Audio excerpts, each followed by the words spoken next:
An issue in Parliament yesterday about the need for the code of conduct of parliamentarians to be respected. And the concerns raised by the leadership is that many of you are flouting with impunity these codes of conduct. You undertake businesses without recourse to informing leadership or the House. You perhaps maybe the way you speak, the language, etc. And your own conduct generally has not been in furtherance to whatever regulations you need to respect in the House. I have to start with this. Actually, we didn't have code of conduct in Parliament.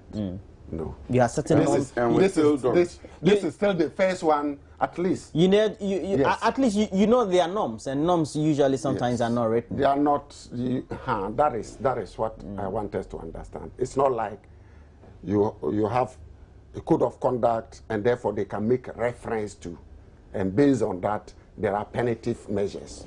No, and it is a fact that as we develop the behavior of some members of Parliament is look not in the best interest of Parliament and leadership, and therefore the Right Honourable Speaker thought that there was the need to set up an ad hoc committee to 5-member to see how we can put things together so that we have a code of conduct so that every member can make reference to it and behave in a manner that will be respected.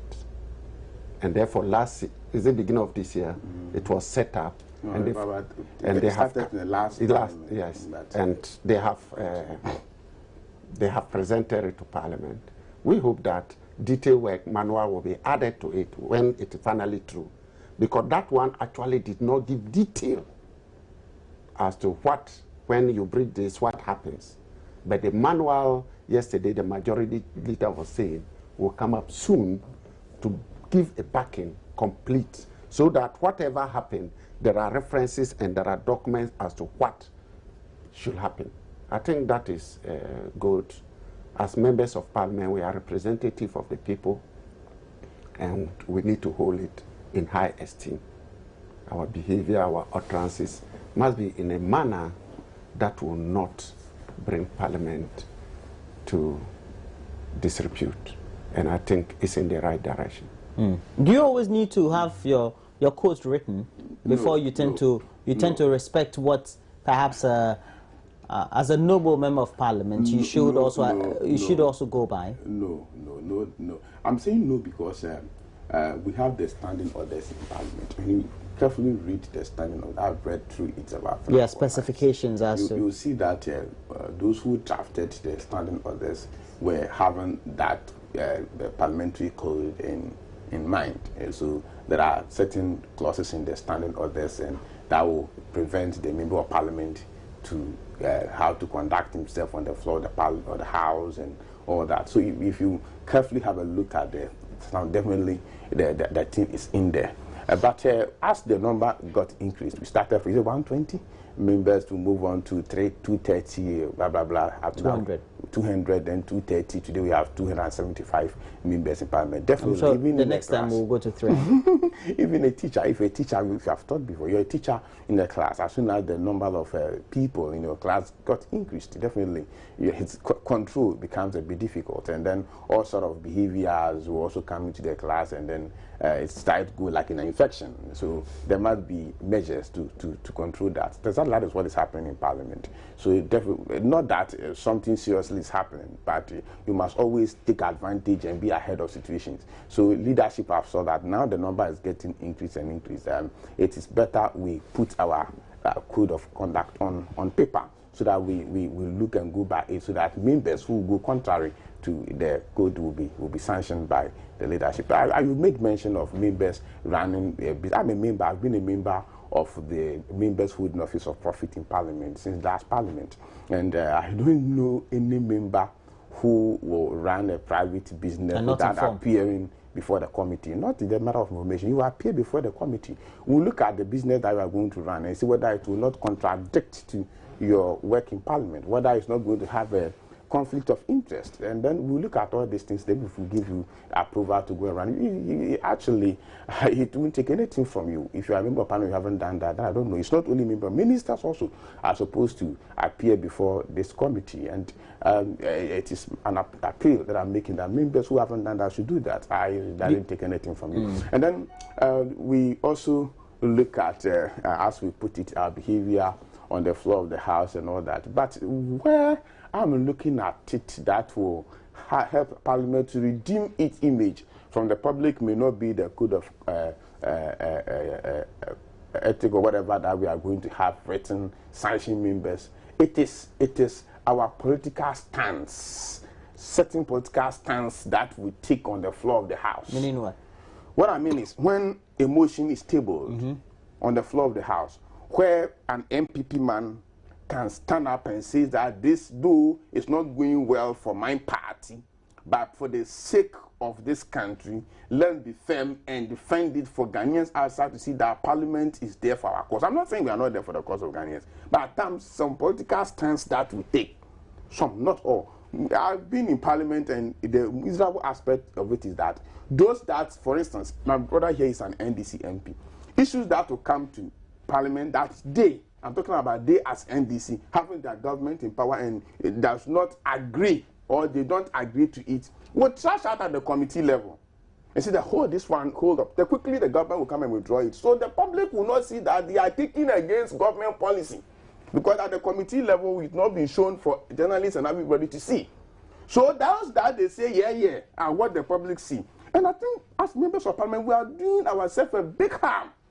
Those issues should come on the floor of the Parliament for you, the NDC, MPP, your government to support, to kick against it openly. So that the government, so that the public will see that will know that you yes, also, we are not always for our party. You're but always if the thing is not good not rubber stamp. It's not good. Exactly. If the thing is not good and you call the government to come and withdraw it from the committee level, public will not see why you have kicked against your government policy. It happens in MPP. It happens when NDC is also in power. So you're saying both sides, and it will happen if the next MPP government. Exactly. So we should try and make those things open, just for the sake of Parliament. For the sake, and then also the public, so that we can redeem our image. And I perfectly agree. That's fair comment. No, I don't think so. But before that, because you never see members of Parliament who have their government in office criticizing policies on the plenary. Is that not what you call it? I'm still coming to that. Yeah. But what I want to say is that the standing orders and the behavior on the floor of Parliament, the code of conduct goes beyond within. It's both within and without. So the code of conduct go more detailed. Like I visit my constituency. Point of course. I'm not saying that because we have standing orders, we shouldn't go for the code of conduct. I say it is in there, but it's proper because of our numbers. You're saying it's inherent in the standing orders. So because in many respects, he says that there's an inference or some implication. What I'm just saying that, irrespective of the standing orders, the code of conduct goes beyond what the perfectly. I agree. Now, then if we want to, whatever government we bring it to the floor of Parliament. We don't need committees. Oh, you are not getting my point. Are you getting my point? No, he's not getting my point. Because when a Parliament... I'm not saying that we should not bring issues to committee. No, after all, every paper when laid will be laid on the floor of the House, and then reference will be made to the committee. Let me just be the arbiter here, Mr. Ayepe. He's saying the public perceives that members of Parliament are always very much polarized, or very partial. And so, for example, a government in power has its members in the majority, and we've seen this is what we've witnessed since 1993, always agreeing to whatever bill that has been laid, whether it's a loan agreement, whatever, etc. But he says that whatever disagreement that the majority seems to have in many respects, and the majority since the Fourth Republic have always had their government in power, is not opposed in the plenary, where the public can always get an insight into whatever the stance that the majority has, but is always opposed at the committee level. And so before it comes to the plenary, that bill has already been removed, or that very memo or whatever it is. Or the clause has been corrected. That is what Parliament should do. And the Speaker even said they will set up an office when a But bill he's comes, saying in order to You are gain not public getting my confidence point. No, as a house, not necessarily as a minority or majority, as a house, that Parliament is objective. It doesn't matter whether the bill is for or against government or the opposition. They would always look at it with a lens that is very much impartial. then that means that members of parliament must come not on the ticket of political parties. Oh, No, I'm looking at it from some way. No, you are not You see, getting the point. no. You see, there could be another solution. Wait a minute. Let me we tell can you, also let me say tell that if that is the case, then not only the Public Accounts Committee or the Appointment Committee, but the Vetting Committee, then all committees should sit in public. Do you get my point? So that, because anytime you hear a voice vote in Parliament, it means a government policy is being agreed by the opposition. In many respects. In many respects. Where you see we disagree, we insist for head counts. Or you still lose secret anyway. ballot. Yes, but to show the public that we disagree, or we walk out, or we. And it's also for, because you want to distinguish between what our position and that of the government position. But anytime of we the hear majority position, not okay, the government position. The majority because you think that the majority is always supporting government. So the government agenda. So, but what I'm trying to say is that if that is the case, then at the point where the minority will be seen supporting government policy, it's at the committee level. So then let's show the committee level sit in public. At the case that the majority opposes government policy, you see it at the committee level. Yes. You see, so if that is the case, the committee should sit in public, or those issues should be brought to the House, so people will see majority fighting government policies. When that can also help to redeem the image of, but in addition to the code of ethics. That is the point I'm trying to make. But what I'm saying is that when committees meet, it is in camera, it will be good. Well, on the floor of Parliament, it's a different scenario altogether. When committees meet and they agree, whatever agreement they have, the minority will still have their say, even if they agree with it. On the floor of Parliament, that one is key.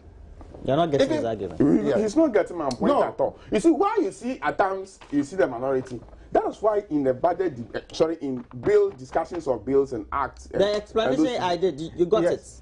But and then you see that not all the time that we condemn it. We always insist that the minister inside of that sector. He's saying so far, for example, and he cited during the Kufuor era too, and that's the first time we've had an MPP government in power, though, since 1993. Yeah.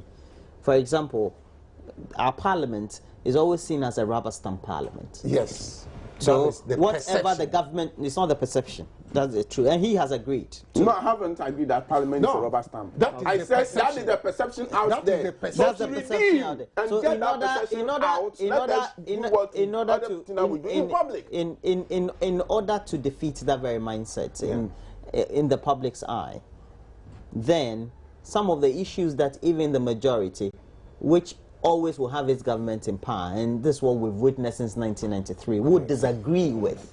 Yes. And usually we'll express that disagreement at the committee level. That has been done at the committee level. And so before it's brought to the plenary, you see that some of the disagreements may not be seen publicly, the disagreement of the majority. It should be done before the plenary so that they will get to see that there's exhibition of also some disagreement, even if it's a government policy on the floor of the House. Yeah, so that people will see that Parliament is not always for, majority is not always for the government.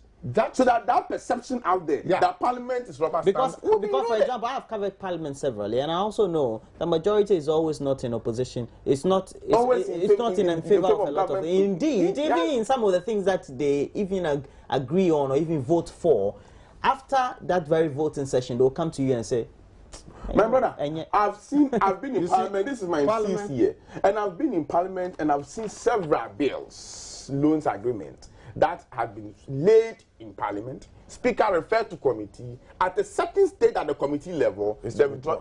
It's common. It's withdrawn. So that why withdrawal? Withdrawal because majority does not see cannot or will not agree with the government. I said that agreement should be public. So that people will not sit back and say that our Parliament is a rubber stamp Parliament. Whatever the government brings, whether good or bad, the opposition will say no, the majority will say yes. That is not the situation. That is not what is happening. So in addition to the code of ethics, some of our committee sittings should be in public, so that people will see that the majority is not always against government policy. The majority is not always for government policy. That will also help us to redeem the code, the image of Parliament. It is also good that, for example, we had a referral, and we thought that some few things needed to change. In our report, we agreed, we made it clear to the House that this was what was submitted, and we as a committee thought ABC. In addition to what he's saying, which I don't know whether it will be agreed by leadership, that is another suggestion.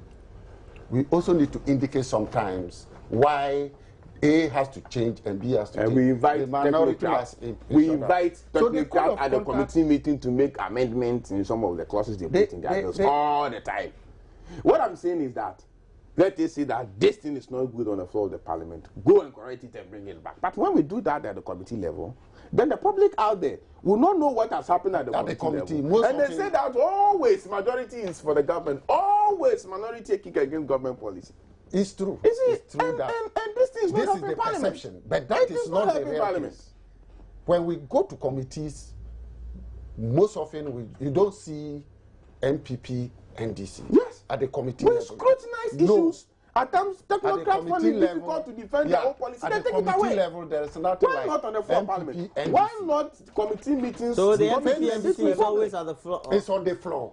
Let me give you one typical example. And do you know the reason? Everybody at the floor of Parliament want to gain political advantage. The point is that even before you're president, that is where that's where the public eye is. Yes. And that is why he's arguing that before the public eye, these are the steps and the action and the push. Let me give you a very typical example. Because when it gets to committee level, the Metro Mass Transit and the Ministry of Transport decided to purchase buses, 200 Chinese buses for Metro Mass. It came to committee on road. It was laid in Parliament. Referral was made to the committee. We sat down. We invited the Metro Mass Transit. We invited the Minister of Transport. We invited the contractors, those who are going to import the vehicles. We asked for things they couldn't answer. We went to Metro Mass. We got to know that no, Metro Mass is not interested in taking Chinese buses again because they've gone through that experience. It didn't help them. We asked them to take the documents away. Both sides of the house agreed. The documents were withdrawn. The next one, I won't continue. What happened before this? It's okay. Approved. So the code of conduct. It's in the public domain, right? Yes. I think the issue you're raising is okay. Because when it was withdrawn, so no, I mean the issue. At the what committee followed level, is in the public domain. Yes, what follows in the public domain. At the committee level, there's no NDC, there's no MPP. Yeah. We screen the people, make sure the writing is done. that one we do it. But when it comes to Parliament, I'm not asking you, go to your constituency and find out that what you are saying, whether they are aware, all what they know is that government for opposition is against. That is not the issue. What also comes in and mad the situation is the whips. Oh, yes. I disagree. No, let me tell you. What is the understanding of the whips? What is the whips of the whip? The whips are playing their role. No, yeah, that is what I'm saying. So that one, the whips is that it is a policy. Government is coming with this decision. Everybody agrees everybody agrees that it's laudable. Then a party takes a position, and the whip say, "Okay, it must be this." You have no option. There are limitations. You have. If it is three-line whip, appeal for it. If it is three-line whip, always will have his way. It's true. Is it three-line whip? It doesn't matter. Yes, I was in Parliament last. I was in Parliament. He was only a lone ranger. He was the only one who took take the $5,000 after three-line. Don't go there. Don't go there. Merchant bank issue.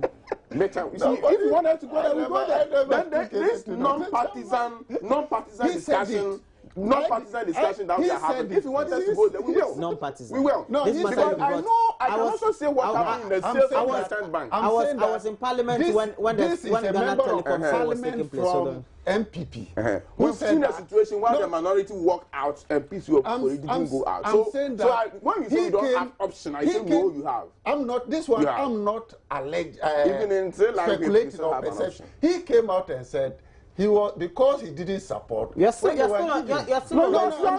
Then I also tell you what went into some people's pocket before merchant bank was sold. Then of course we are coming to yes. Then this fruitful discussion that we are if an NDC member comes, these are the things that tarnish Parliament's image before the public. So let's push away from NDC member comes out and say that merchant bank were giving this. I oppose, and that is different. It doesn't matter. You don't need an NDC man to come out to say it. If you know it for fact. There's nobody among the NDC who can come out and oppose the leadership. Why? So far, who have we seen? Who is the... MTN tried. Where is he? He even started doing something. Who is your PC appeal for it? Who is the NDC's PC? No, he's pushing him away. As far as I've been in Parliament, push him away. This merchant bank is talking. I haven't seen anything. Exactly. So don't let us go there. That is what you will say. I am not expecting you to come and sit down here and say you took a personal opinion. No. That's all right. The code of conduct, as they say, is within and without. It goes to the extent of a member of Parliament. You visit your constituency. You go to a community. You are given, let's say, a bull. Should you take it as a member of Parliament? Or you are supposed to declare it, and at what value? So in terms of the code of conduct, when the manual comes, there will be a value attached to it, such that when the value is beyond, then you need to disclose it. My brother, the difference here is very simple. On all the time before you go into Parliament, there will be orientation, and these things will be spelled out to us. The difference now is that it's now going to be documented.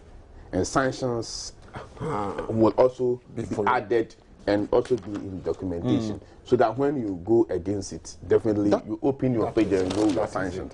And also there will be a committee that will see the enforcement of the code. So that is actually but you see, the whole thing based on our as individuals, the way you carry yourself, the way you conduct yourself. Even now that somebody will say that I don't have the code of conduct in there, we can see members of Parliament who are conducting themselves very well. In other institutions where we have some members are actually the South African Parliament, they have code of conduct, isn't it? They have. But recently, when we saw a female member of Parliament insulting here left right at the podium, at the point the speaker says, sit down, go, honorable member, but she insisted. So it depends on the individual. The code of conduct is there to guide us. It's a guide, as a matter of fact. And then, indeed, all parliaments are partisan.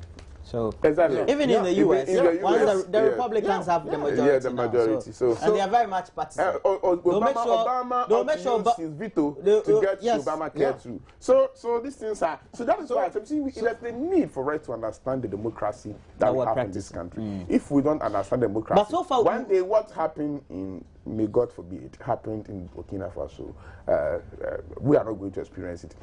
You said because they banned the parliament, not because parliament. They nearly banned the parliament. Yeah, not because the parliament was not doing well, but because they were thinking that a bill is sneaking to parliament. They were of the view that that bill, when going through, is going to affect their democracy. So it is good we look at our democracy and see what those that we are copying from. This is not our traditional form of ruling or administration. So we must look at it carefully. It's very expensive, one. Two, you must tolerate. If you are not highly tolerant, you can't practice democracy. So we must look at all these things and also go by it. I was coming on my radio, I heard of journalists who had been beaten at the courts. Because I wanted us to talk about that very case before we go. Yeah, because if you look at it carefully, case. You must look at the issues from both angles. The behavior of journalists, they also have a code of conduct. The behavior of those who attack the journalists and the behavior of politicians. They have. Because in most cases, if you look at they are politicians or another grouping, that are not happy But with the position we of wanted the to conclude journalist. on this, but we're talking on the drug issue Yeah, too. it and is clear with the attack on the media, it is becoming clear that there is a trend that is following and we need to take action. When Gabis, Ali Gabi, the alleged doctor who at Gabas, Ali Gabas. I think the relative attacked some journalists who were trying to take a shot of him at the court. Well, the point is that everybody is protective of their people. And it is not, there could be a way. There could be a way, but not physical. My brother, we can also have a solution. Sorry for cutting you short. We can also say that if somebody is going to court, a suspect is going to court, can a journalist take his photograph? If yes, how can the court make measures, provisions that after this you go here and any journalist who want to get a shot then it is not allowed to take a photograph. Yeah, it's allowed. Even internationally, if you look at people going to court, journalists will always want to have a shot. So if it is allowed, why should people think that they have to go and be journalists because he's taking photograph? We need punitive measures. If they attack journalists in the course of their duty, the institutions must work, the law must work. Must also be taken that journalists will also not take advantage of these protections that they have in our constitution. But so far, what's your comment on the way the cocaine case is going on? So far, people have been picked, the process is ongoing, and it's going the way I expect it to move. So far, yeah. The suspects have been so far, you're satisfied? The process is... I think the last time you were here, we talked about... Yes, it is too early for somebody to say, oh, I'm satisfied. Those people having their faces shown here. So if there's somebody behind it, if there's somebody who asks you to call the person that you call to allow the woman to use the VVIP and you are not saying it, if indeed you want to go to jail to save somebody's face, that is up to you. Let us wait and see. It's too early for somebody to say that, yes, it's true. So far, but there are something that we must also be very careful with. In fact, arrested, my brother, there's one thing that we have to look at. If it is true, or the court come out to declare that it is one Dawood, if indeed Alhaji Dawood call the Deputy Director at the Ministry of Foreign Affairs to allow the lady, we should find out who is this man. You see, who is this man? So can everybody pick a phone? And because the Director at the Ministry of Foreign Affairs man. Or Deputy, it is what big means? Are you a big? Exactly. Investigations can I, as a member of Parliament, can call the Deputy Director and say that. But you can call if you have a good relationship with him. Why not? Can't I call you? Then we are big man. Yes. We are big man. We are yet to define the big. Define the big for me. You are a big man. The one I call you, nothing wrong with it. Yeah, you can call me. But the point is that there must be a difference. The size, your responsibility and duty, or my position. And I like a statement that the British High Commissioner So you think there was a conflict of interest? I like the statement he made that day. That people meet him and tell him that, I need a visa. That he cannot change.